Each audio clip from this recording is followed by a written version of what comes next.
Corona మీద first video చేసింది నేను, ఇంకెవరు చేయలేదు. కరోనా అన్న పదం తెలియకముందు చేశా, అంటే కరోనా ప్యారే అని. అది ఎవరికి తెలియకముందు ఫస్ట్ నేను చేశాను. తర్వాత కరోనా అనే విషయం చాలా మంది తెలిసింది తర్వాత. అంతకుముందు ఎవరికి తెలియని టైంలో చేసిన వీడియో అది. అండ్ మీ రైటింగ్స్ చూస్తున్నా, మీ వీడియోస్ చూస్తున్నా, కొన్ని చిన్న చిన్న నువాన్సెస్ ఉంటాయి ఒక కాన్వర్జేషన్లో. దాన్ని పట్టుకొని మీరు దాన్ని తాట తీస్తారు అసలు. అంటే మీ మామగారితో మావిడాకులు సిరీస్లో మీ మామగారితో జరిగే కాన్వర్జేషన్స్, ఆయన తిండి గురించి, ఆ తిండిని ఇంకెక్కడికో కవిత్వంలోకి కవులతోటి పోల్చి ఎంత బాగా చెప్తారంటే, అసలు ఇప్పట్లో ఇంత కామెడీ చూసి నేను వాళ్ళని చూసి ఇన్స్పైర్ అయ్యాను, వీళ్ళని చూసి ఇన్స్పైర్ అయ్యాను.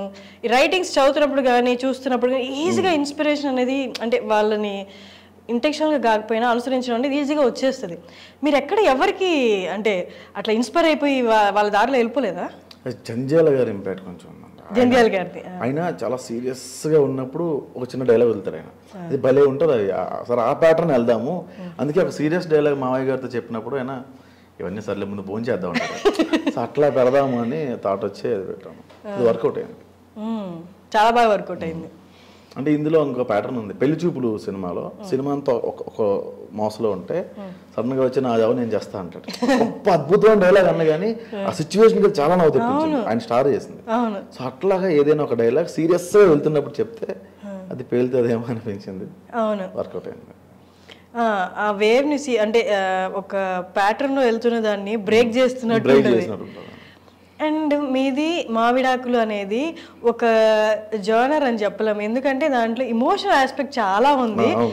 బట్ దాన్ని ఎక్కడికక్కడ వాళ్ళు డెప్త్లోకి వెళ్ళిపోకుండా దాన్ని లైట్ చేసేస్తున్నారు మళ్ళీ. అంటే ఇలా ఇది ఎట్లా చూసుకున్నారు మీరు దాన్ని? ఫస్ట్ ఏడుపు వీడియోస్ 2-3 చేశాను. వద్దన్న నువ్వు ఏడుస్తున్నావు నవ్వు వస్తుంది అన్నారు. సరే ఇంకొద్దు, నవ్విద్దాంలే, కాకపోతే ఒక మంచి విషయాన్ని చెప్పి నవ్విద్దాము అని ఒక డెప్త్గా డైలాగ్ వేసి అక్కడ నవ్వించాల్సి వచ్చింది. అట్లా వెళ్ళింది అది. ఇది ప్యాటర్న్ కూడా ఎట్లా తీసుకెళ్ళానంటే, డీజే టిల్లు మూవీ ఉంది. డీజే టిల్లు సినిమాలో అన్ని బిట్లు కట్ చేసి అందరూ వాట్సాప్ స్టాటస్లు పెట్టుకున్నారు. సో సిరీస్లో కథ ఉండకపోయినా పర్లేదు, నవ్వు ఉండాలి, కానీ ప్రతి వీడియో వాట్సాప్ స్టాటస్ అవ్వాలనుకున్నా. అట్లనే అయింది అది. ఇన్స్టాగ్రామ్లో అలా హల్చల్ చేసింది అది. సో 10 నిమిషాల వీడియో ఒక్కొక్క నిమిషం కట్ చేసి 10 నిమిషాలు 10 వీడియోలు ఇన్స్టాగ్రామ్ లో పెట్టుకున్నది. పెడితే అయినా స్టాటస్లు అయ్యారు. చాలా మంది వాట్సాప్ స్టాటస్లు పెట్టుకున్నారు. ఒక 200-300 పేజీల్లో రిమోట్ కొట్టి చేసుకున్నారు వాళ్ళు. అట్లా వెళ్ళింది. నైస్. అంటే మీ రైటింగ్ ఓవర్ ద పీరియడ్ ఇలా వచ్చిందా? బట్ మీ రైటింగ్ స్టార్ట్ చేసినప్పటి నుంచి మీ రైటింగ్ స్టైల్ ఇదేనా? రైటింగ్ స్టైల్ ఇలా ఉండేది కాదు. యాక్చువల్గా పంచెస్లానే రాసేవాడిని. ఈటీవీ ప్లస్కి నేను అల్లరే అల్లరి అని ఒకటి వచ్చింది. అల్లరే అల్లరి, లైఫ్ ఈజ్ బ్యూటిఫుల్ అని ఒక, అందులో మెయిన్ లీడ్ కొన్నాళ్ళు చేసి బయటకు వచ్చేసాను. సో అక్కడ రైటింగ్ వేరేలా ఉండేది. నా రైటింగ్ కూడా అందరూ రైటింగ్ ఇష్టపడేవారు, కానీ ఒక డైలాగ్ తర్వాత ఇంకో డైలాగ్ ఇంత పెద్ద పారాగ్రాఫ్ ఉండేది. అది ఎంతసేపు పంచ్ అంటే ఇట్లా ఉండాలి కదా, అలా ఉండేది కాదు. చాలా మంది నచ్చేది కాదు, కొందరు నచ్చేది. దాన్ని మనమే ఎందుకు డెవలప్ చేయకూడదని ఇట్లా పెట్టాల్సి వచ్చింది. మిస్టర్ మచ్చాన్ ఛానల్ ఉన్నప్పుడు అది చిన్న డైలాగ్స్ పెట్టాను, ఎందుకంటే స్క్రిప్ట్ ఉండేది కాదు దానికి. దీనికి ప్రాపర్ స్క్రిప్ట్తో వెళ్ళాను. అంటే మీరు కామెడీని డిఫైన్ చేయాలంటే ఏమని చెప్తారు? అబ్బో అంత పెద్ద పెద్ద ఆన్సర్స్ నాకు తెలియవర్షనే. సరే, మీ దృష్టిలో కామెడీ అంటే ఎట్లా ఉండాలి? ఇందాక మీరు చెప్పారు కదా, ఒకరికి క్రిస్ప్గా ఉండడం ఇష్టం, ఒకరికి లెందీ డైలాగ్స్ ఇష్టం, ఒకరికి ఫ్లోని డిస్టర్బ్ కాదు, ఫ్లో నుండి బయటకు వచ్చే డైలాగ్స్ అంటే ఇష్టం. మీ దృష్టిలో కామెడీ అంటే ఎట్లా ఉంటే ది బెస్ట్ అంటే రైట్ నౌ ఈ పీరియడ్లో? అడల్ట్ లేకుండా ఏదొచ్చినా మంచిదే. ఇంతకుముందు భయ నీ కామెడీ బాగుంటుంది, లేకపోతే ఆ జోక్ బాగుంటుంది, అమ్మని ఇలా తిట్టేది బాగుంటుంది అనేవాళ్ళు. ఇప్పుడు ఎవరెవరో నాకు వచ్చి మా అమ్మగారు మీ ఫ్యాన్ అండి, మా చెల్లి మీ ఫ్యాన్ అండి అంటున్నారు. సో కామెడీ అంటే అది అనిపించింది నాకు. ఫ్యామిలీ అంతా కూర్చొని ప్రసాద్ గారు వీడియో పెట్టి చూసుకుని తిందాం, అది కామెడీ అనిపించింది. అట్లా అందరూ చూసినట్టు ఉండాలి తప్ప. ఇందులో కూడా చిన్న చిన్న విషయాల్లో బాడీ షేమింగ్స్ ఉండేవి. నీరజ గారి మీద లావుగా ఉన్నామని, ఆవిడ రావడమే ఎవరండి ఈవిడ గృహప్రవేశంకి వచ్చిన ఆవులాగా ఆఫీస్ అంతా తిరిగేసిందని డైలాగ్ ఉంటాం. అది అందరిని చాలా బాధపడ్డా. పర్లేదు తమ్ముడు వేసేసి, నాకు అలాంటి ఇష్టం అనేది ఆవిడ మరీ అడిగి మీరు రాయించుకునేది. సో అందుకే ఆవిడ రాయాల్సి వచ్చింది తప్ప బాడీ షేమింగ్ చేయకుండా, అడల్ట్ లేకుండా చేసేది ఏదైనా మంచి కామెడీ అనుకుంటాను. అదే కామెడీ. మీరు లాస్ట్ లో సారీ కూడా చెప్పినట్టున్నారు కదా ఒక ఎపిసోడ్ లో ఆవిడకి చాలాసార్లు చెప్పాను మిమ్మల్ని ఎపిసోడ్లో కింద అందరూ మెసేజ్లు పెట్టేవాళ్ళు నువ్వు లావుగా ఉన్నావా నువ్వు అందంగా ఉన్నావు ఎట్లా ఆవిడని ఎందుకు అంటున్నావు అని అరే ఇది కంటెంట్ రా మీకు అర్థం కావట్లేదా సరే వీడియోలో కూడా సారీ చెప్తా అప్పుడు తీసుకుంటారేమో అని సారీ చెప్పాల్సి వచ్చింది. ఆ అమ్మాయి కూడా మీ వైఫ్ గా చేసిన అమ్మాయి పేరు Swathi Bhimireddy super actor super assistant associate actor అన్నీ చేసింది ఆ సిరీస్కి. ఆ అమ్మాయి భలే పెట్టింది ఎక్స్ప్రెషన్స్ ఏంటి అంటే ఆ రోల్కి అంటే పెద్ద అవగాహన ఉండి ఎక్స్ప్రెషన్స్ మీనింగ్ఫుల్ ఎక్స్ప్రెషన్స్ పెట్టకూడదు అట్ ద సేమ్ టైం మరీ డంబ్గా కూడా ఉండకూడదు. ఆ అమ్మాయికి ఉన్న నాలెడ్జ్ ప్రకారం ఆ అమ్మాయి నాకు నేను ఫుల్లీ నాలెడ్జబుల్ ఫెలో అని నాలెడ్జ్ ఉన్న అమ్మాయి ఇలా పెట్టాలి ఆ అమ్మాయికత్వంలోనే కాన్ఫిడెన్స్ కనిపించేలాగా భలే పెట్టింది ఆ అమ్మాయి. అది చేప గుడ్లు ఉన్నాయి ఏం చేయమంటావు అంటే తెలిసినట్టు మాట్లాడారు ఏం చేయమంటావు అంటే చేప గుడ్లు ఉన్నాయి ఆమ్లెట్ వేయరా అంటే లేదు మీరు ఎగ్ దోశ అంటే ఇంకెవరినైనా అనుకున్నారు ఆ రోల్కి ఆ అమ్మాయి అనుకున్నారు. యాక్చువల్గా చాలా మంది అమ్మాయిని అనుకున్నాం అండి. యూట్యూబ్లో ఎలా అయిపోయిందంటే కమర్షియల్ అయిపోయింది 15K ఇస్తే వస్తాం డేకి 20K ఇస్తే వస్తాం 10K ఇస్తే వస్తాం అండ్ యువర్ నాట్ హ్యాండ్సమ్ నేను నీతో ఎందుకు చేయాలి ఇట్లా చాలా వచ్చాయి. అమ్మాయి లవ్ స్టోరీ కాదు అంటే మీరు మొత్తం ఎక్స్ప్లెయిన్ చేశారా ఇలా ఉంటుంది అని సిరీస్ సిరీస్ వేరు అసలు అనుకున్న సిరీస్ వేరు తీసింది వేరు అనుకున్న సిరీస్ ఇది కాదు అసలు అమ్మాయికి ఒప్పించిన విషయం కూడా ఇది కాదు అనుకున్న సిరీస్ వేరు మేము తీసింది వేరు అట్లా అయింది. లాస్ట్కి అమ్మాయిని ఒప్పుకుంటే నేను లావుగా ఉన్నానండి కొంచెం వేరే అమ్మాయిని సజెస్ట్ చేస్తాను అయితే వేరే నెక్స్ట్ డే నేనే ఫోన్ చేసి ఎలా ఉన్నా పర్లేదు నేను అందగాన్ని కాదు కంటెంట్ చెప్దాం దా అంటే అమ్మాయి వచ్చింది. ఫ్లాప్ మావిడాకులు చాలా పెద్ద ఫ్లాప్ ఫస్ట్ 3 ఎపిసోడ్లు అయితే 18,000 20,000 25,000 వ్యూవర్షిప్ వచ్చింది ఆపేమన్నారు. నా వరకు రాలేదు కానీ ఆపేమన్నారు. సరే ఇంకా ఆపేద్దాం అనుకున్నాం అని చెప్పి ఒక వీడియో కట్ చేసి ఇన్స్టాగ్రామ్లో పెట్టా. ఉదయం లేచి చూస్తే ఈ 3 వీడియోలు ట్రెండింగ్లో ఉన్నాయి. ఈ యూట్యూబ్లో ఉన్న వీడియోలు 3 ట్రెండింగ్లో ఉన్నాయి. ఈ ఇన్స్టాగ్రామ్ చూస్తే ఒకసారి ఫాలోవర్స్ పెరిగిపోయారు ఓవర్ నైట్లో ఫాలోవర్స్ పెరిగిపోయారు. ఏంటి నేను ఒక్క వీడియో పెడితే అంత ఫాలోవర్స్ పెరిగిపోయారా అంటే నాకు ఎవరెవరో మెసేజ్లు చేస్తున్నారు. దాదాపు ఒక 200 పేజీల్లో వేశారు అది ఆ వీడియో కట్టేశారు. ఎవరెవరు వేశారు మీమ్ పేజ్లో మీమ్ పేజ్లో అది కట్ చేసుకుని వేసుకున్నారు. సరే లక్కీగా హిట్ ఇది సరే అనుకున్నా. 4th ఎపిసోడ్ రిలీజ్ అయిన తర్వాత అస్థికల వీడియో రిలీజ్ అయింది. అది ఎక్కడికో తీసుకెళ్ళిపోయింది. చూసుకోవాలి ఏ రాసిన హిట్ అయిపోతుంది. నేనైతే మావిడాకులు హిట్ అంటే అసలు ఇప్పటికీ ఒప్పుకోను ఫ్లూక్ లైన్ హిట్ అది అంటే కష్టపడి కథ రాసి అట్లా ఏం లేదు. ఫోన్ చేసి ఎవరెవరు ఉన్నారు ఆర్టిస్టులు ఈరోజు మేలేం మాకు అవ్వదు నేను వచ్చి 1 అవరే వస్తాను. నేర్చే గారు సీరియల్ చేస్తున్నారు జబర్దస్త్ చేస్తున్నారు నేను 1 అవర్ రాగలుగుతాడు నేను ఒక హాఫ్ డే రాగలను. జైత్రి అనే అమ్మాయి అక్కడ ఎంప్లాయ్ 2 అవర్స్ ఇవ్వగలనండి మీకు అట్లా ఇచ్చేవాళ్ళు నాకు టైం.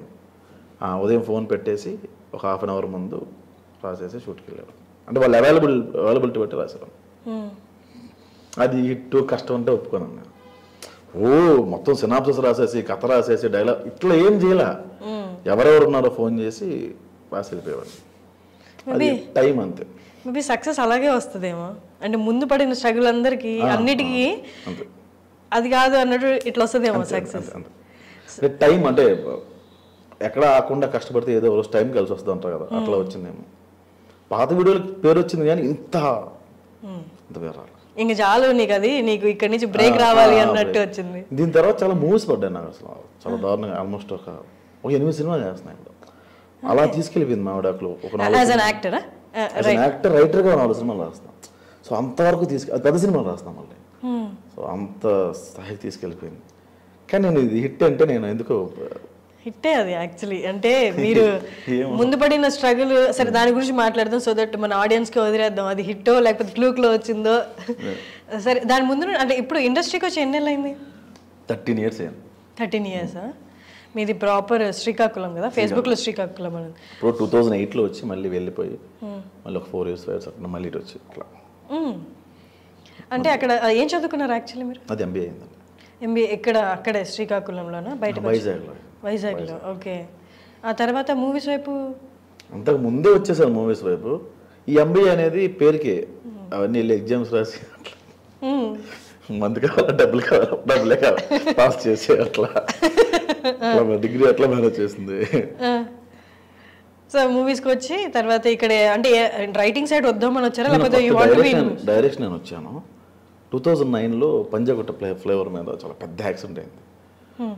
నీకు ఇక్కడ చూస్తే కనిపిస్తుంది, ఈ బోన్ ఉండదు, 4 హెడ్ ఉండదు నాకు, ఈ 4 హెడ్ ఉండదు ఇలాగా, బోన్ ఉండదు ఇక్కడ.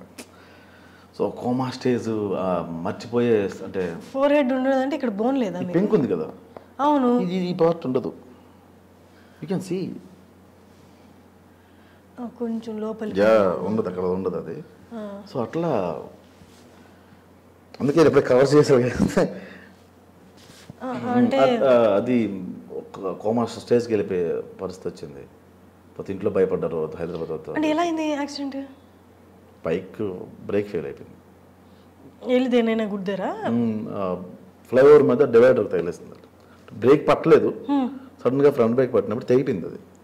సో బైక్ కంట్రోల్ అయింది, నేను నా వెనుకున్న అబ్బాయి చాలా ఎక్కువ డిస్టెన్స్ తుల్లిపోయాం బాగా. ఎంత స్పీడ్లో? 40 అంతే, ఎక్కువ ఉన్నది. బ్యాగంపేట. ఆ తర్వాత ఇంకా డైరెక్షన్ ఐ కాన్ హ్యాండిల్, నేను అన్ని క్రాఫ్ట్స్ మేనేజ్ చేయలేను, కోపం వచ్చేసి ఊరిక తిరిగితే ఎవరు పడతారండి, ఎవరు పడరు కదా, వద్దులే అనుకున్నాను నేను. ఫస్ట్ ఇది చెప్పండి, ఇది అయిపోయింది దాటిల్లో ఇది దెబ్బ తగిలింది కంటికి కరెక్ట్గా ఇక్కడ కదా, కంటి ప్రాబ్లం అట్లా ఏమి? ఓ 2-3 years చాలా ప్రాబ్లం ఫేస్ చేశా. ఎన్ని మంత్స్ రెస్ట్ కావాల్సి వచ్చింది? అయ్యో ఆల్మోస్ట్ ఒక 1 year పైన అయింది. రెస్ట్ అని కాదు, లోపల ఒక ఎంత ప్లేస్ లోపల దురద పెట్టేది, ఇలా తీసి అలా గోక్కుని మనల్ని పెట్టలేం కదా, అట్లా ఉండేది. ఆ బ్లడ్ అంతా క్లాట్ అయిపోయి చాలా ప్రాబ్లం ఫేస్ చేశాను. బయటికి రావడానికి కొంచెం మెడిటేషన్ అవన్నీ చేసి అట్లా చాలా టైం పట్టింది. ఇప్పుడు ఓకే, సూపర్ ఫిట్. 2009లో జరిగింది. 9లో జరిగింది, చాలా చిన్న ఉన్నప్పుడు ఆ టైంలో జరిగింది. సో అందుకే డైరెక్షన్ హ్యాండిల్ చేయలేనేమో, వచ్చిన తర్వాత చాలా కోపం ఎక్కువ ఉండేది. సో రైటింగ్ సైడ్ వెళ్ళేవాడిని, రైటింగ్ సైడ్ అందరూ యాక్టింగ్ వైపు లాగారు. సో ఒక ఆఫీస్కి వెళ్ళినప్పుడు నేను ఆర్టిస్ట్ అండి అంటే విచారాలి చెప్తాం కొడాలి అన్నారు. రెస్పెక్ట్ అలా చాలా నీచంగా మాట్లాడారు. అంటే నీచంగా కాదు, ఏదో ఎవడో అవకాశం కోసం వచ్చాడు వెయిట్ చేస్తాడులే అని చెప్పి కూర్చోవాలంటే మాట్లాడారు. ఒక 2-3 months పోయిన తర్వాత ఈటీవీ ప్లస్లో చిన్న చిన్న కంటెంట్స్ రాయడం మొదలుపెట్టాను. మళ్ళీ అదే ఆఫీస్కి వెళ్ళా, అదే సేమ్ పర్సన్ వచ్చాడు. వచ్చిన తర్వాత నేను రైటర్ని సార్ అన్నాడు. సార్ నమస్తే సార్, కూర్చోండి సార్ అన్నాడు. సో ఇక్కడ పౌడర్ కన్నా పెన్నుకి వాల్యూ ఎక్కువ ఉంది. సో మనకి లోపలికి వెళ్ళాలి అంటే ఏదో ఒక ఆయుధం కావాలి, అది పెన్ ఎందుకు అవ్వకూడదు? అప్పుడు కంప్లీట్గా రాయడం మొదలుపెట్టాను. కానీ అంతకు ముందు వరకు డైరెక్షన్ సైడ్ వద్దాం అనుకున్నారు కానీ బట్ రైటింగ్ సైడ్ అసలు లేరా? మీరే రాసుకునే వాళ్ళ? రాసుకునేవాడిని కానీ నేను రైటర్ కాదు నా ఫీలింగ్. నేను పెద్ద చదువుకోవాలి. ఎంబీఏ కూడా చెప్పారు కదా మీకు, మేనేజ్ చేసి భయపెట్టి బెదిరించి పాస్ అయిన సబ్జెక్ట్స్ అవి. అట్లా నేను కాలేజ్కి వెళ్ళిన తర్వాతే హాల్ టికెట్కి వెళ్తేనే ఎవరు నువ్వు అన్నారు నన్ను. అలాంటి రోజులు ఉన్నాయి. అరే మన కాలేజ్ ఎంతమంది అమ్మాయిలు ఉన్నారు, అరే చెప్తే వచ్చి అట్లా ఆ స్టేజ్కి వెళ్ళిపోయాను.